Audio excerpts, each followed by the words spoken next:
Kano Kano le Bogard.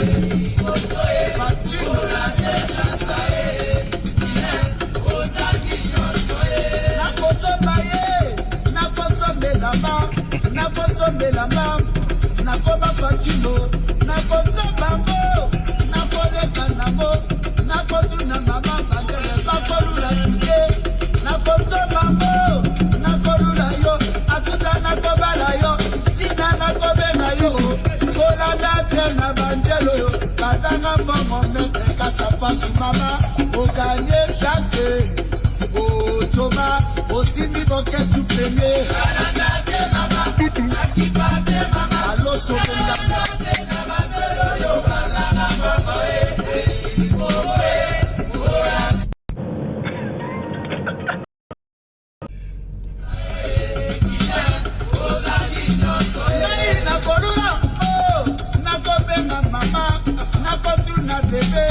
Oya biso bana ngabwa oyo kabwe komata nzela ngwele kabwe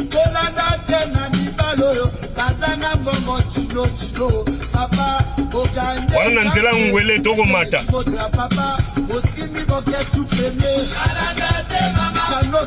esengo wapi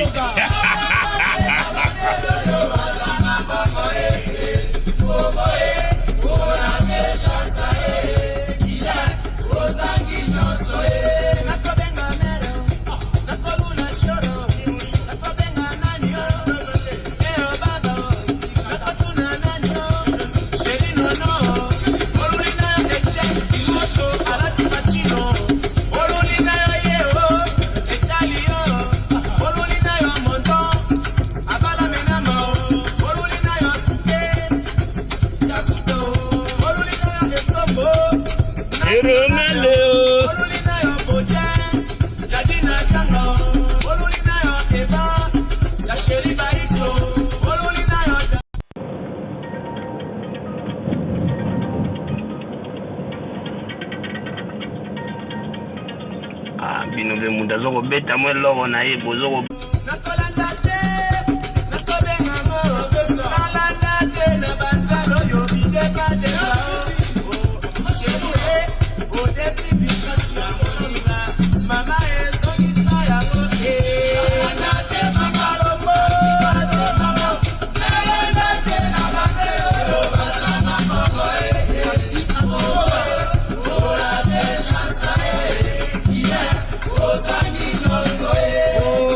Kotokole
Bonjour mes chers amis, bonsoir.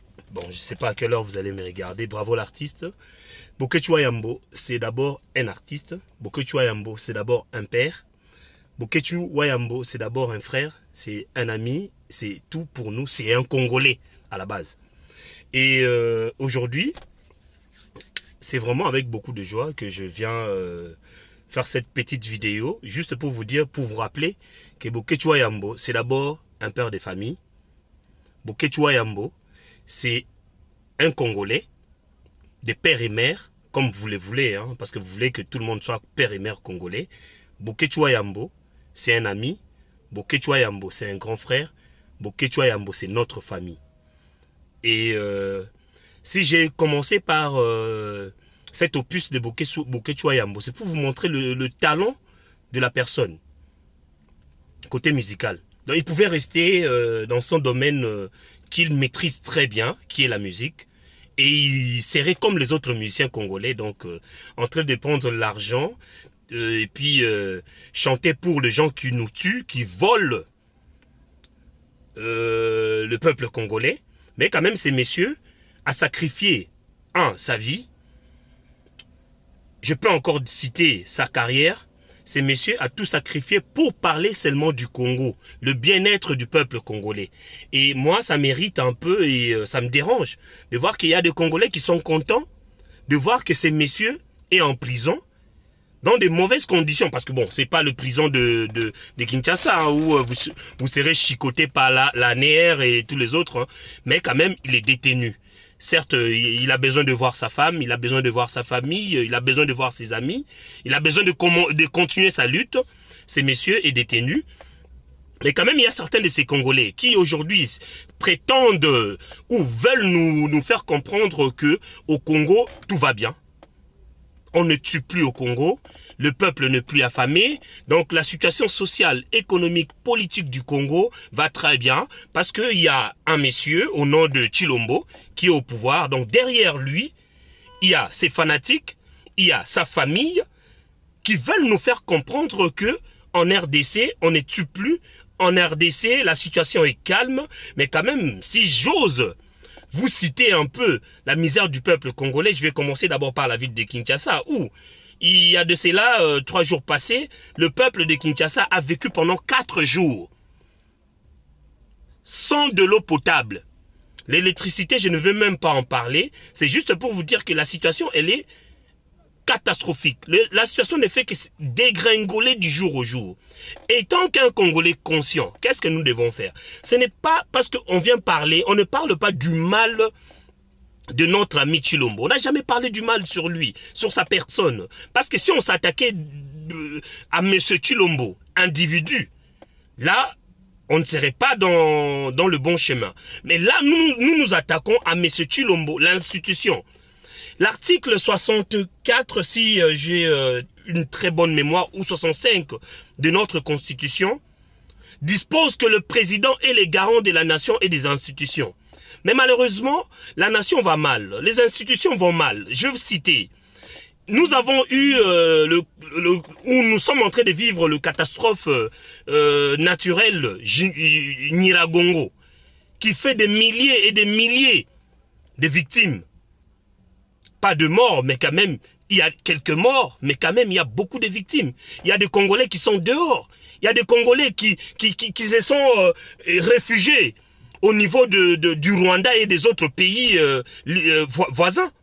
Mais quand même, l'État, quand il y a un président africain qui meurt, l'État, le drapeau du pays, de la République démocratique du Congo est en berne. Mais quand même, quand les Congolais meurent, les institutions du pays ne peuvent pas, ou quand le Congolais ont un problème, parce que le catastrophe a touché le Congolais. Mais pourquoi pas ces messieurs qui se prétendent être le garant de la nation et des institutions a fait quelque chose, ou les institutions du pays ont fait quelque chose. Les institutions du pays jusqu'à présent ne font absolument rien pour soutenir ce peuple en misère. Mais est-ce que tout ça, il faut qu'on se taise parce qu'il y a Tshilombo au pouvoir?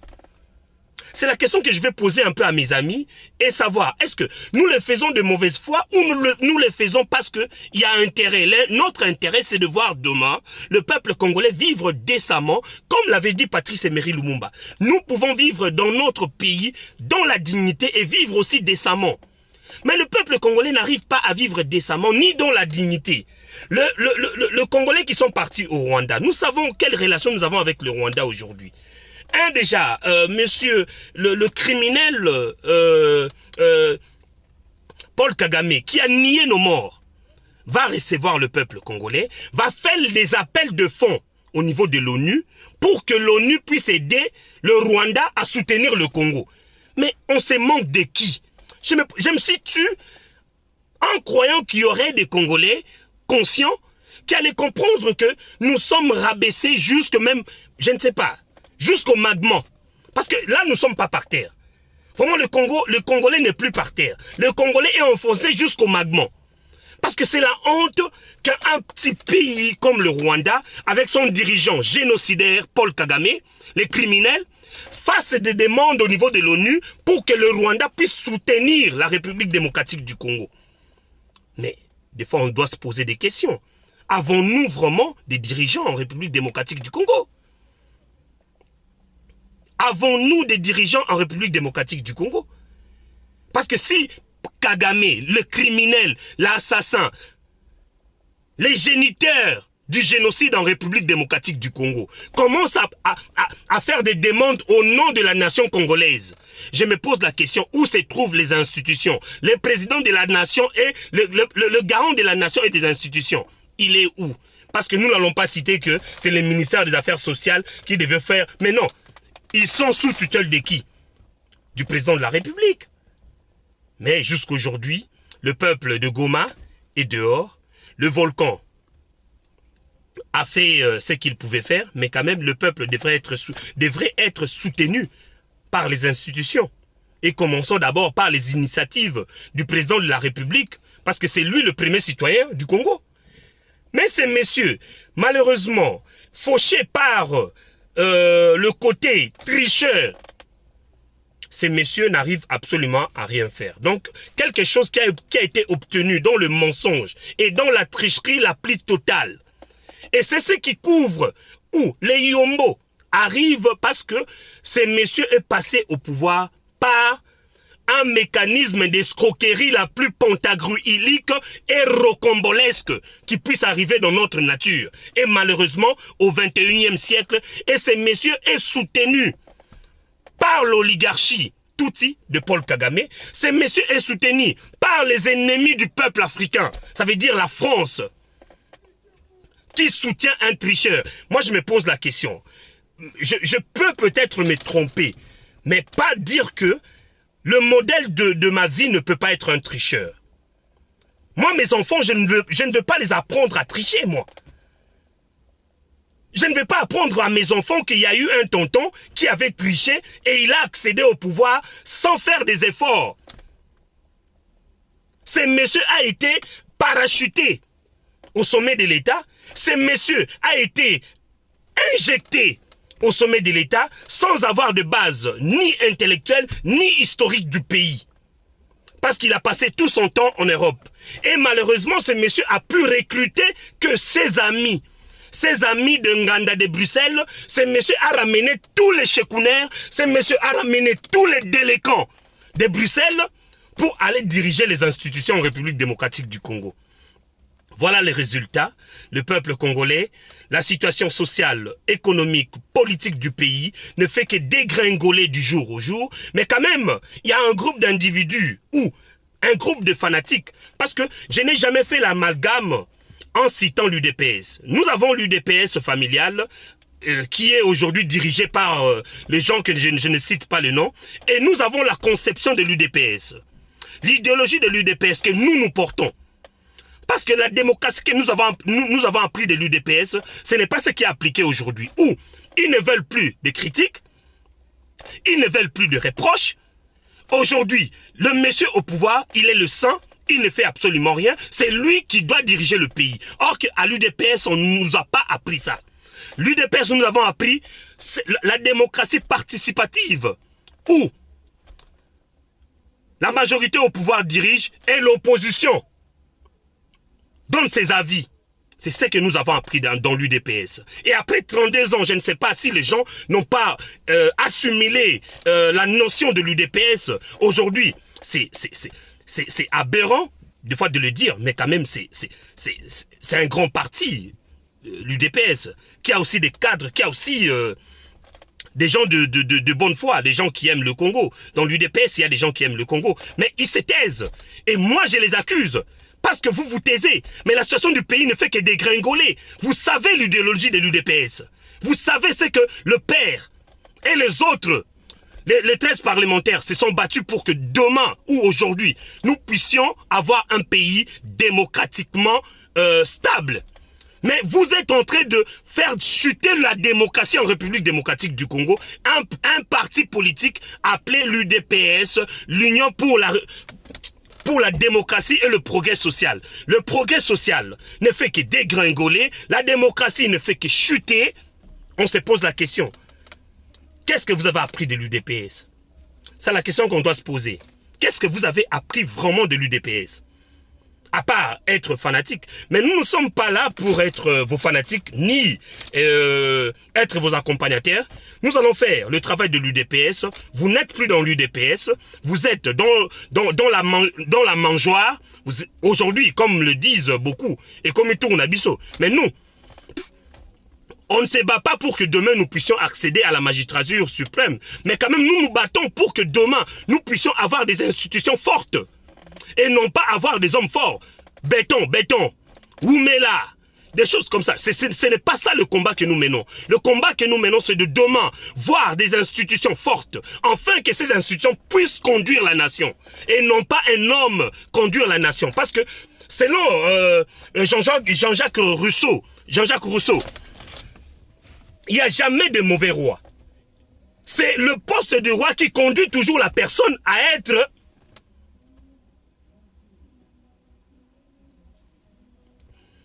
Donc, très chers compatriotes, le grand problème aujourd'hui, il y a des Congolais qui fêtent, parce qu'il y a un Congolais qui est en prison, un défenseur de droit, parce qu'il faut qu'on puisse l'appeler à son nom, Bokechwa Yambo, un défenseur de droit et de liberté, qui est emprisonné en France.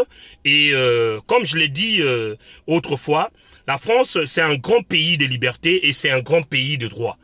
Donc, les Français se sont battus.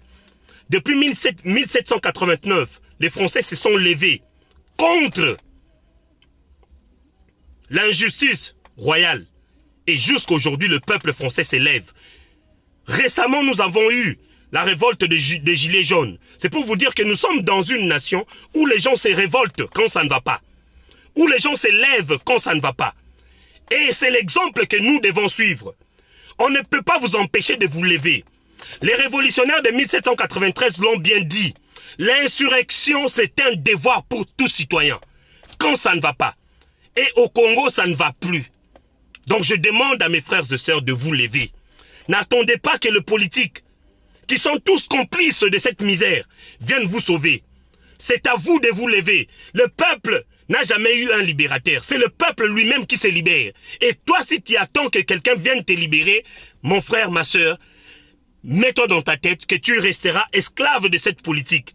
Cette politique qui est déjà corrompue. Cette politique qui n'a pas besoin de voir tes enfants étudier. Cette politique qui n'a pas besoin de voir que tu ailles dans des hôpitaux dignes de ces noms.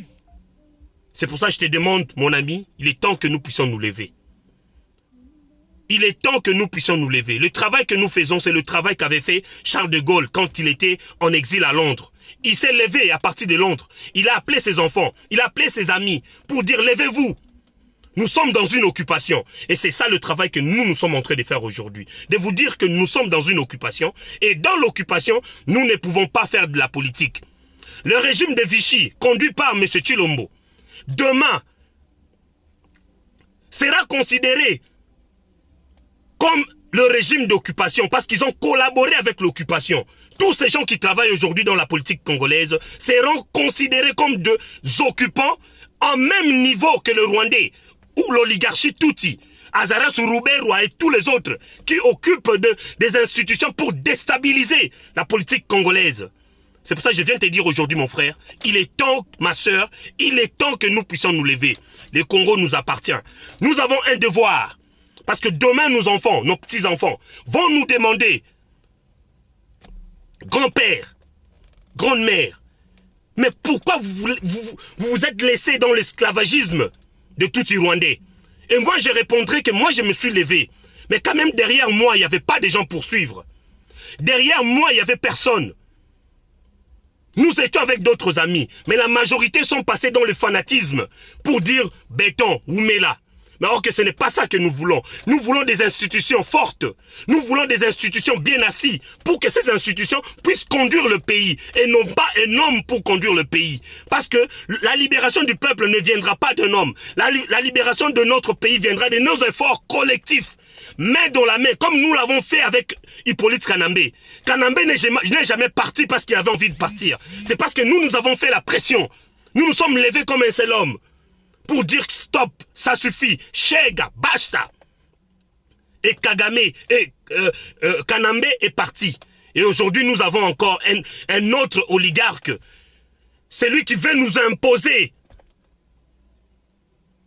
l'autoritarisme en République démocratique du Congo, où nous n'avons plus le droit de réclamer, nous n'avons plus le droit de dénoncer, mais quand même il nous montre un semblant de démocratie. Mais il faut être bête pour comprendre que nous sommes dans une démocratie, où les gens sont arrêtés, où les intérêts du peuple ne se retrouvent pas. La séparation du pouvoir ne se retrouve pas. Donc, très chers compatriotes, mes chers amis, le message est là. Il est temps que nous puissions comprendre que nous allons nous auto-libérer. Et pour que nous puissions passer à l'étape supérieure, il faut que nous puissions nous tenir main dans la main. Le Congo nous appartient. Le Congo n'appartient pas à quelques familles. Le Congo n'est pas une oligarchie. Le Congo, c'est une association de Congolais qui se sont levés. Parce que la force du Congo, c'est l'arc-en-ciel que nous constituons, avec plusieurs cultures, plusieurs langues. C'est ça la force du Congo. Nous sommes Congolais parce que nous avons plusieurs langues, nous avons plusieurs tribus, nous avons plusieurs ethnies, et nous avons beaucoup de provinces, et nous avons encore un grand pays, riche en ressources de minerais. C'est ça la force du Congo. Et nous ne pouvons pas exploiter le Congo dans la division. Je vous demande de nous unir parce que ces gens ne nous aiment pas. Et je le répète, n'attendez pas de politique. Ils sont complices de notre misère. Il faut que le peuple puisse se lever, comme se sont levés les révolutionnaires de 1793 en France, pour dire stop, pour dire ça suffit. Je vous demande de vous lever.